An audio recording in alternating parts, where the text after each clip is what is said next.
I'm Bob at I Like to Make Stuff. Today we're going to make a giant whiteboard that hides your secrets.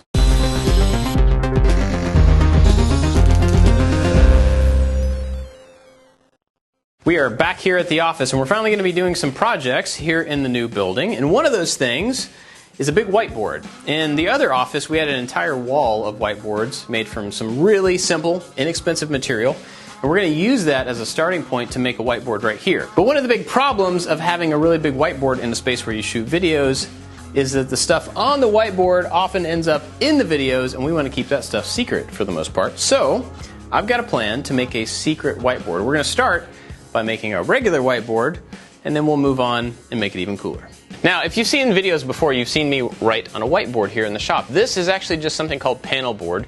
It's pretty inexpensive, about $17 for a 4x8 sheet, and it works great for a whiteboard. And I've got a full sheet that we're going to use for this project right over here.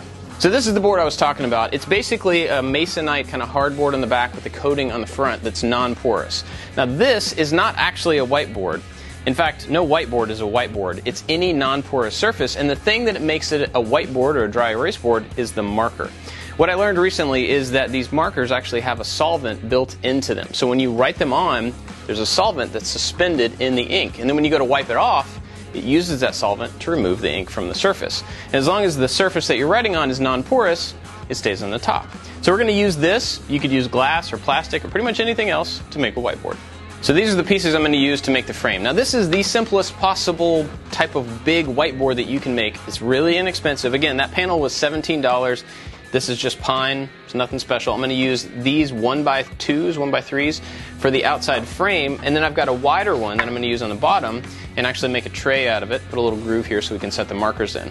So the first thing I'm going to do is cut these down to length, and then I'll show you how we're going to fit it to the actual panel.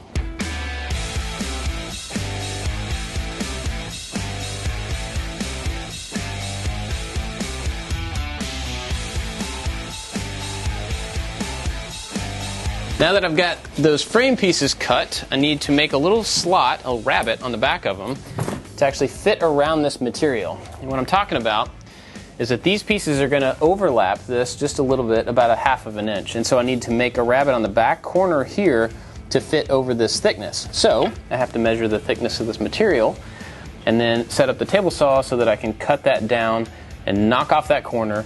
And that will make sure that the back of this is actually touching the wall. I don't want any space back there because when you go to draw on it, you don't want it to bounce.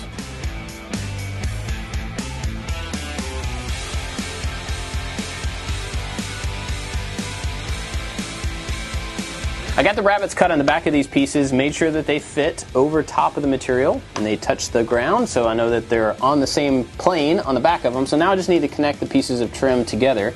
I'm going to put a couple of dowels in here to lock those together. And I did want to point out that I made the sides of this frame go all the way up to the top. That way the end grain of those pieces are at the top. I don't have to worry about seeing that. This cross piece on the top fits in between the two outside uprights. Just a simple way to make a frame. So we also have the thing that goes at the bottom, and this is going to be a little tray to hold the eraser and some markers and all that. So it's a little bit deeper. I need to cut a slot in the back of this one to fit over the material. And I need to cut a groove all the way down it so stuff doesn't fall out. To make a little groove in this tray, I'm going to use the handheld router in a bit that I've actually never used before. I don't know where this came from. I don't know what it's called. And it's probably way overkill. But it will make a nice big trough for these pieces to fall into. You could obviously use anything.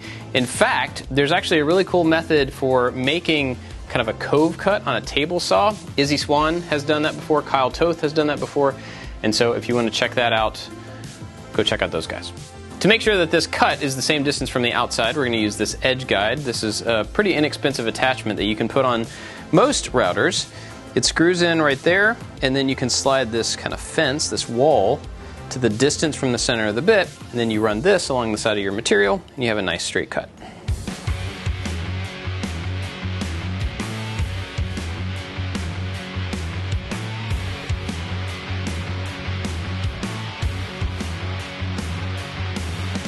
So now we've got our little tray, and this is going to, well, theoretically grab stuff once it falls in there.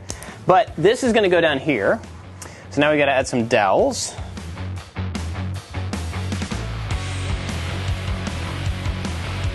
You've probably seen me do this quite a few times, but basically you just drill a hole and then you put this kind of center finder in it, or multiples if you want to. So then you line these pieces up and you press them together, and the center points on there will leave a little mark, and that is the center of where you drill the matching hole.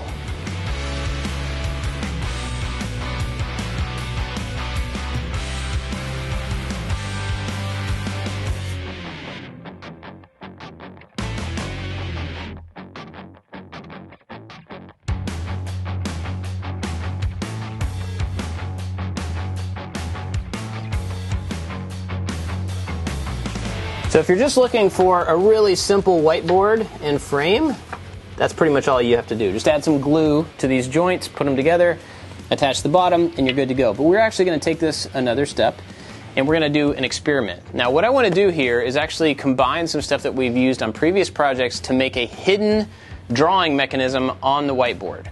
So we're going to use two things. One, some UV LEDs. We put those in a curing station for SLA printers a long time ago. And also some ink. Now this UV sensitive ink is invisible unless you put UV light on it. So the plan is to take these UV markers, draw on this surface. You won't be able to see it unless the UV LEDs that are around the outside turn on, and then they'll illuminate that hidden message, that hidden stuff that we don't want you to see in videos. So we're going to try this out. I don't know if it's going to work. I don't know if this is too big of an area. I don't know if the light in the room is going to make it so that the UV is not bright enough. It's all an experiment. But if you wanted to stop right here, this is a great way to make a gigantic dry erase board. So before we go gluing up these corners, we need to make a little slot right on this face to put in some LED strips.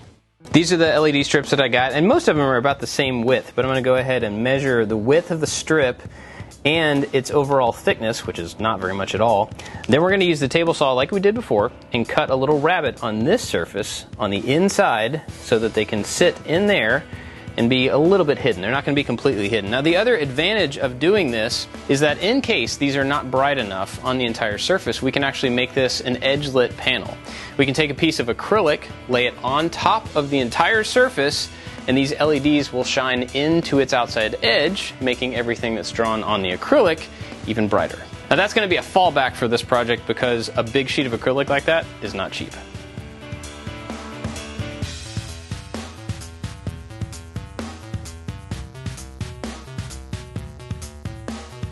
Now one drawback here is that by cutting this extra piece, we're actually going to cut away some of the material on this connection point, this joint. But luckily the dowels will carry through both pieces and there's still some surface area, plus a bunch of glue and the backing board. It'll be fine.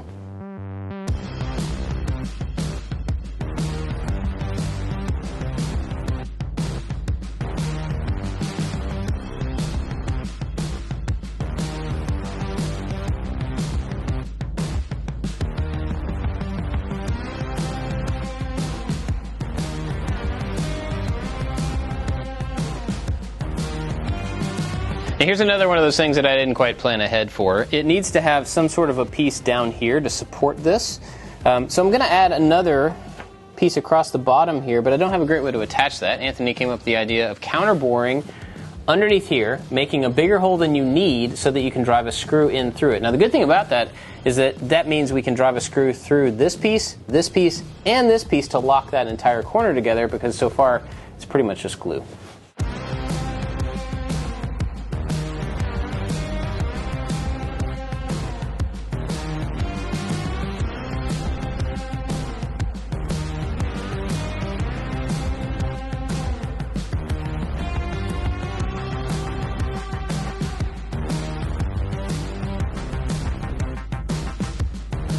So here's your finished, really simple frame. It's not super sturdy because that panel that goes on the inside of it is going to tie the whole thing together, but it is one piece.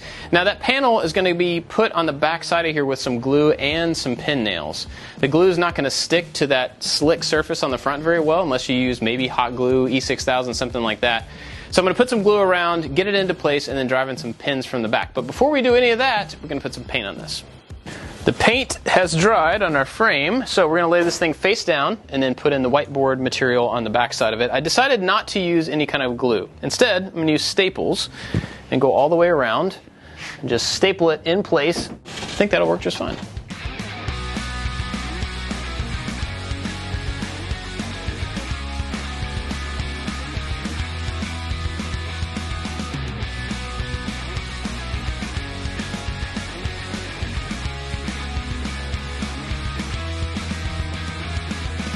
Now this thing is really flexible at this point. It's a lot of weight that's just kind of lightly tied together. Once it's on the wall, it'll be totally fine because everything will be up against something and hanging.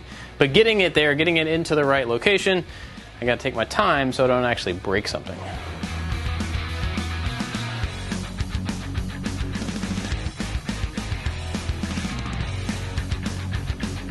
So we got this thing mounted on the wall. I went straight through the frame into the studs, and that's because we don't plan on moving this thing. It's nice and sturdy. Obviously, you could hang it however you want to hang it, like any frame. But now that we've got this thing up here, we have a really inexpensive, really large whiteboard surface. So if you wanted to stop here, there you go. There's your project. But we're going to take this one step further and try to make it so that we can hide some secret messages. And for that, we're going to use these UV LEDs. Now, this is an LED strip that produces UV and visible light. But so we're going to go ahead and mount these in that channel that I made all around 3 sides, and then we'll give it a test and see if it works.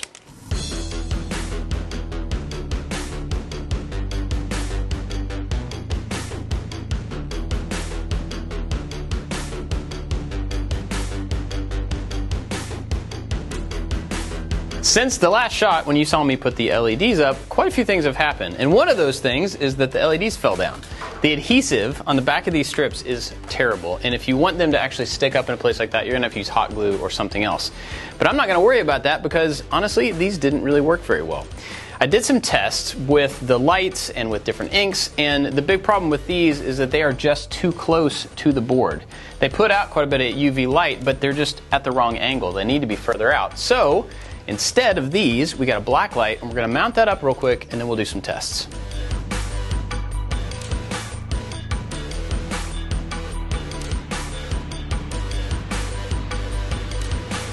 All right, I got a really inexpensive black light mounted up here. I still have to put the wires down. We'll worry about that later. But I wanted to show you how this is supposed to work. We've got regular dry erase markers. These work just like every other dry erase marker you've ever seen. But remember, earlier I talked about there being a solvent mixed into the ink here so that when you wipe this off, the ink goes with it. We're going to take advantage of that to actually get rid of this UV marker. So this is a marker that we used before. And when you draw on here, you can't see anything until you turn the lights off like this. So there you go. You can see that this works, and if the lights go back on, you may still barely see it if the black light is on. But once we turn the black light off, it completely disappears. Now, let's turn it back on so you can see it, and I want to show you how this dry erase marker will get rid of it. So just like if you had a Sharpie on here that you needed to get rid of, you could take a dry erase marker and go over it, and that will allow the solvent within the dry erase ink to actually release the UV ink for the most part. And this is where we ran into a little bit of a problem. So once I wipe this away, you'll see that there's still a little bit of weirdness left over, and this is what I was worried about, what I was not expecting. There's a UV quality that's left on the board even though the color of the ink is gone. But I did a bunch of different tests with some different chemicals and found a simple way to get rid of this. So the solution here to get rid of that is normal acetone. I got some of that on here. It will spread that around and smear it just enough that you can't really see it anymore. And if you keep going over it, you'll be able to get rid of it. But it's enough that it hides it and you can write something else on top of it. So with a little bit of extra work, our hidden whiteboard does do its job.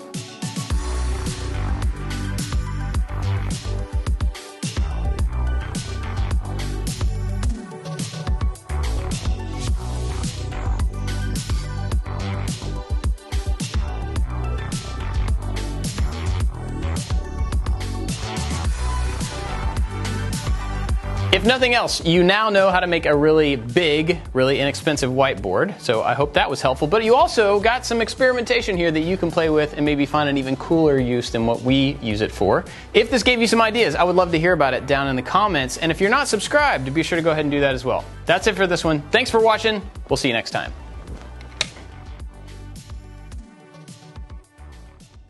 Overall, this is a gigantic, really inexpensive way to make a, it's a gigantic way. Plexiglass onto the surface, which you can still write on with regular dry, which you can still draw, Okay, I got the, what's that thing called? Blacklight. Put in 2 dowels and just connect them. I'm gonna do the same thing that I just said that I was gonna do.